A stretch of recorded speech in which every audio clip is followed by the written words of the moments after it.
जी advanced के इस question को गौर से किए स्टूडेंट्स। 90% बच्चों ने इस क्वेश्चन को बॉन्ड डिसोसिएशन एनर्जी देखते ही स्किप कर दिया। आइए हम इस बॉन्ड डिसोसिएशन एनर्जी को यूज करके कैसे इस टेबल को मैच करते हैं, इसे देखिए।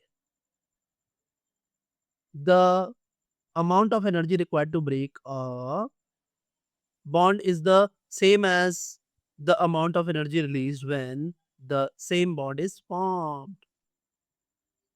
A gaseous state, the energy required for homolytic cleavage of a bond is called bond dissociation energy or bond energy.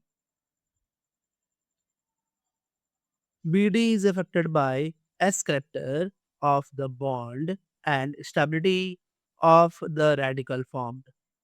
Shorter bonds are typically strong bonds. BD of some bonds are given below. So, correct match for the CH bond in the column J with the BD in the column K is. Now, ये इन्होंने बताया है कैसे homolytic fusion होता है। हमें column J और column K को मैच करना है। तो फर्स्टली मैं आपको थोड़ा ओवरव्यू देता हूँ कि हमारे पास है P, Q, R and S। Now आप देखिए हमसे जो बॉन्ड स्ट्रेटजी पूछ रहा है उसके लिए उसने ऐसा लिखा है कि H and CH and now इसके ऊपर है यहाँ CH3 एंड यहाँ पर है CH3। ठीक है। नाउ दूसरा वाला जो है वो है H CH2 और यहाँ पर है PH।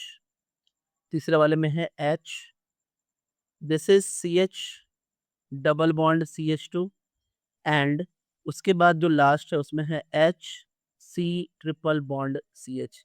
You may see what कि यहाँ जो कार्बन जिससे हाइड्रोजन अटैच है वो एक sp3 हाइब्रिड है।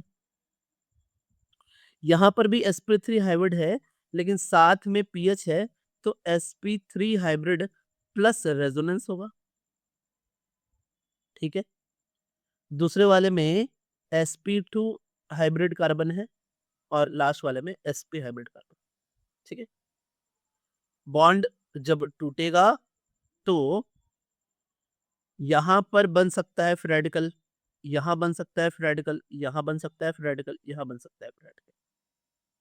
नाउ यू मस्ट सी कि जो सबसे इजीली बॉन्ड टूट सकता है वो है क्यू।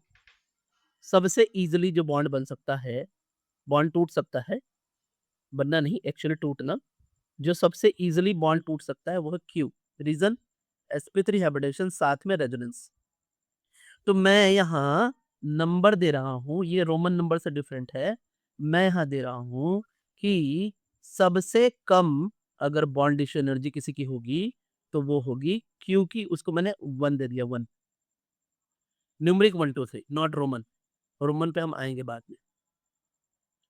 फिर अगर हम बात करें कि इसके बाद अगर कोई बॉन्ड डिश एनर्जी सबसे कम है, मतलब ये तो सबसे कम है ही, अब इसको हमने असाइन कर दिया, अब इससे थोड़ा सा ज्यादा कौन होगा? तो इससे थोड़ा सा ज्यादा होगा हमारा sp3 वाला। रीजन बॉन्ड टूटेगा और एक रेडिकल बनेगा, बहुत इजी बन सकता है, कोई दिक्कत नहीं है। तो यहाँ पर हमारा ये 2 नंबर हो गया। ठीक है, ये 2 आया। अब स्टूडेंट्स ये समझिए कि जब R और S में बॉन्ड टूटेगा तो R और S में बॉन्ड टूटने से रेडिकल बनेंगे और रेडिकल यहाँ रेडिकल बनेगा sp2 हाइब्रिड कार्बन पर और यहाँ रेडिकल बनेगा sp पे, sp2 sp।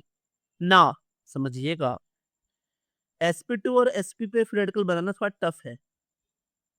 अब इन दोनों में कौन ज्यादा टफ है, कौन कम टफ है, ये हमें असाइन करना पड़ेगा। तो फिर हम ध्यान देंगे कि क्योंकि ये sp2 हाइब्रिड है तो इससे बना हुआ जो बॉन्ड है, बॉन्ड लेंथ वो ज़्यादा बड़ा होगा और इससे बना हुआ जो बॉन्ड लेंथ है, वो थोड़ा छोटा होगा। तो क्योंकि हम जानते हैं कि bond order is directly proportional to bond energy is inversely proportional to bond length. तो इन दोनों को अगर हम कंपेयर करें, तो यहाँ बॉन्ड लेंथ होगी ज़्यादा और यहाँ बॉन्ड लेंथ होगी कम। मैं लिख देता हूँ, यहाँ कम लिख देता हूँ, ठीक है? तो उस तरीके से जो बॉन्ड एनर्जी होगी वो वहाँ पे ज़्यादा होगी और यहाँ पर कम हो जाएगी। यानी ये आएगा तीसरे नंबर पे और सबसे ज़्यादा बॉन्डिश एनर्जी होगी ये चौथे वाले की। अब ये जो मैंने ऑर्डर लिखा है ये इंक्रीजिंग ऑर्डर में लिखा है, मतलब पहला वाला सबसे कम है, उसके बाद सेकंड वाला उससे थोड़ा ज़्यादा है, थर्ड वाला उससे ज़्यादा है और सबसे ज़्यादा यहाँ फोर्थ वाला है। तो मैं अब इसको ना नंबर असाइन कर देता हूँ। सबसे छोटी वैल्यू है यहाँ पर 88 जो कि असाइन करती है 4 को, ठीक है? उसके बाद थोड़ी बड़ी वैल्यू है हमारी 95 जो कि असाइन होती है 3 से। फिर उससे बड़ी वैल्यू है 110 जो कि असाइन होती है 2 से और सबसे बड़ी वैल्यू है 132 जो कि असाइन होती है 1 से।